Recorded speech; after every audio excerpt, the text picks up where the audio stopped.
ኤምኤን በካሳንቺስና በሜክሲኮ አካባቢ ምልከታ አካሂዷል። ታዲያ ሪፖርተሮቻችን በቀጥታ መረጃውን ሊያጋሩን አሰገደ ኪዳነ ማርያም በሜክሲኮ እንደዚሁም አሸናፊ በላይ ደግሞ ከካሳንቺስ ይገኛሉ። ሁለቱንም በየተራ መረጃዎችን የሚያጋሩናል። ቀዳሚ ምን ያደርገው ሜክሲኮ አካባቢ የሚገኘው ሪፖርተራችን አሰገደ ኪዳነ ማርያም ጋር ቆይታ እናደርጋለን። አሰገድ እንደምን አምሽታል? እስኪ አጠቃላይ በሜክሲኮ አካባቢ ያለው የምሽት ድባብና እንደዚሁም ደግሞ የ1446ኛውን በዓል ያከበሩ የሚገኙት የእስልምና እምነት ተከታዮች የመዝናኛ ስፍራውን እንዴት እየተጠቀሙት ነው የሚለው መረጃ ለተመልካቾች አድርሰልን።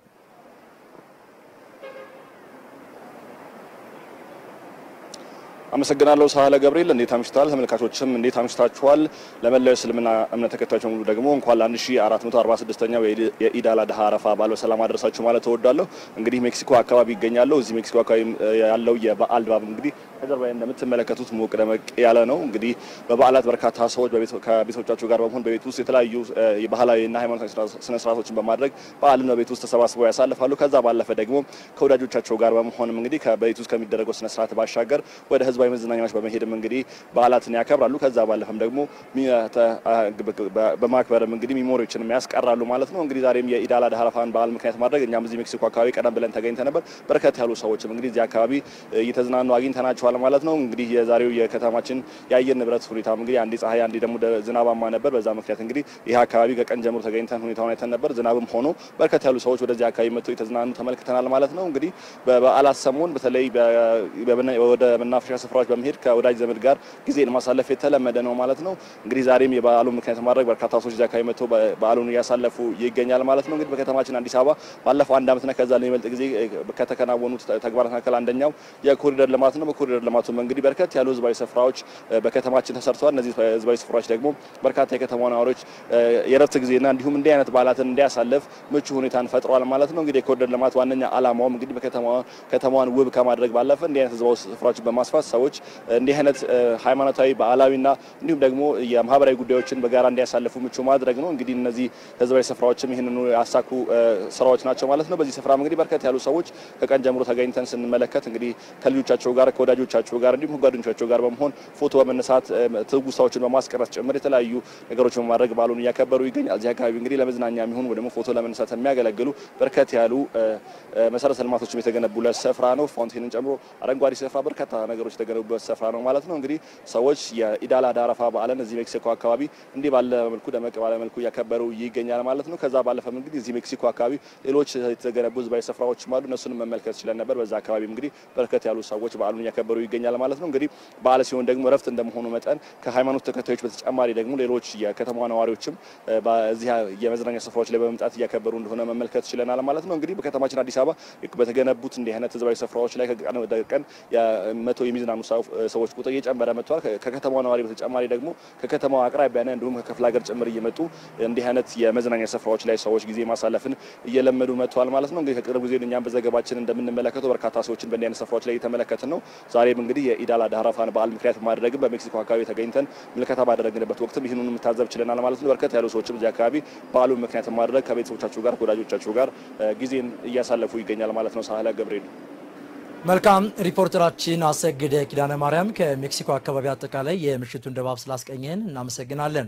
የተወደዳችሁ ተመልካቾቻችን ሌላኛው ሪፖርተራችን አሸናፊ በላይ ደግሞ በካሳንቺስ አካባቢ ይገኛል። ከሱ ጋር የተወሰነ ቆይታ እናደርጋለን።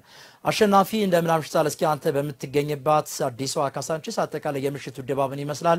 የእስልምና እምነት ተከታዮችስ 1446ኛውን በዓል አስመልክተው እንዴት እየተዝናኑበት ነው የሚለውን መረጃ ለተመልካቾች አድርሱልን።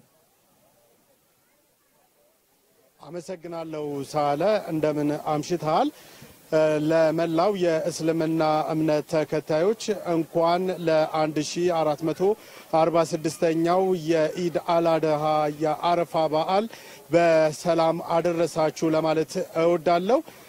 ይህ በዓል እንግዲህ በአዲሲቷ ካሳንቺስ በሰላም እየተከበረ ነው የሚገኘው። ካሳንቺስ እንግዲህ እንደሚታወቀው የተለያዩ የመዝናኛ አማራጮችን ይዛ ብቅ ብላለች። በተለይ ባለፉት ዓመታት በተሰሩ የኮሪደር ልማቶች አዳዲስ ገጽታን ከተላበሱ አካባቢዎች መካከል አንዷ ይህቺ ካሳንቺስ ናት። ካሳንቺስ እንግዲህ የተለያዩ የመዝናኛ አማራጮችን ይዛ ነው የምናገኛት። በተለይ ዓለም አቀፍ ስታንዳርድን የጠበቁ ትልልቅ ሆቴሎችን በእቅፏ ከመያዝ አልፎ ሰዎች በራሳቸው የመዝናኛ አማራጮችን ተከትለው ወይም እንዳቅማቸው የሚዝናኑባቸው ስፍራዎችን ይዘው ይገኛሉ። ሌላኛው ደግሞ አሁን የምገኝበት ከጀርባዬ የምትመለከቱት ሰዎች በነፃ ነዋሪዎች የከተማዋ ነዋሪዎች በነፃ የሚዝናኑበት አካባቢ አንዱ ትልቁ የመዝናኛ አማራጭ ነው።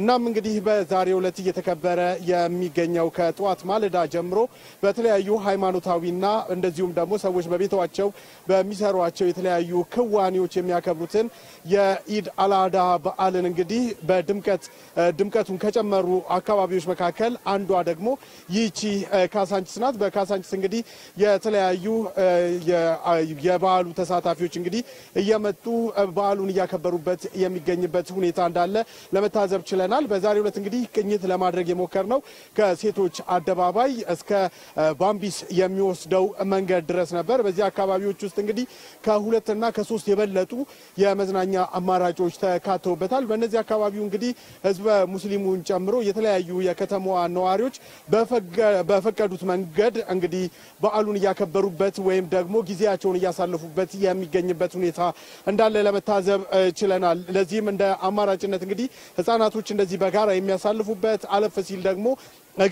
በእግር ኳስ በተለያዩ ራሳቸውን ዘና የሚያደርጉበት ካፌዎችን በመጠቀም የሚያሳልፉ ሰዎችም እንደዚሁ ይህንን አገልግሎት በመዝናኛ አማራጮች እየተጠቀሙበት ያለበት ሁኔታ እንዳለ ነው የተመለከትነው። እንግዲህ የኢድ አልአድሃን እንግዲህ በምስሉ ላይ እንደምትመለከቱት እያከበሩ የሚገኙ የህዝበ ሙስሊሙ በራሳቸው ሃይማኖታዊ አለባበስ ልጆቻቸውን ይዘው በዚህ የመዝናኛ አካባቢ መጥተው በዓሉን ሲያከብሩ የተመለከትንበት ሁኔታ አለ። ሌላው እጅግ የማረከኝና የሳበኝ ጉዳይ የበለጸገች ኢትዮጵያን ለመጪው ትውልድ ከማስተላለፍ አንፃር እየተሰሩ ያሉ ስራዎች በርካታ እንደመሆናቸው መጠን ይህ ደግሞ የካሳንቺስ አንዱ አማራጭ ሆኖ ነው የቀረበው። እንደምትመለከቱት እስከ ምሽቱ 1 ሰዓት ተኩል ድረስ ልጆች ከኋላዬ እየተዝናኑ እየተጫወቱ የሚያሳልፉበት ሁኔታ አለ። ይህ እንግዲህ ለአይምሮ እድገታቸው ከፍተኛ አስተዋጽኦን እንደሚያበረክት ሙን ነው።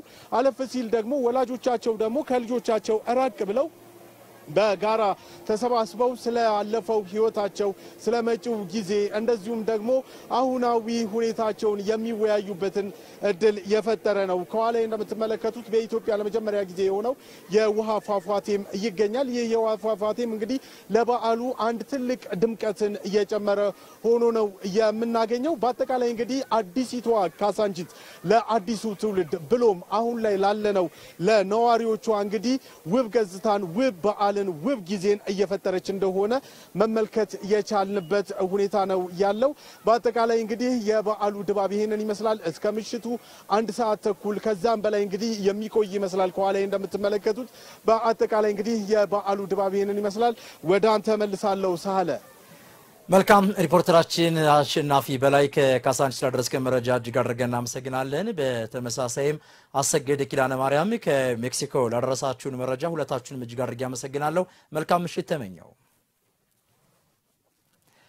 ቀጥለናል። የተወደዳችሁ ተመልካቾቻችን የአባት ነብዩ ኢብራሂምና የልጃቸው ኢስማኤል ከፍ ያለ ለፈጣሪ የመገዛት ተግባር በሌላ በኩል እርስ በርስ መከባበርና ራስን አሳልፎ እስከ መስጠት የሚያደርስ ቤተ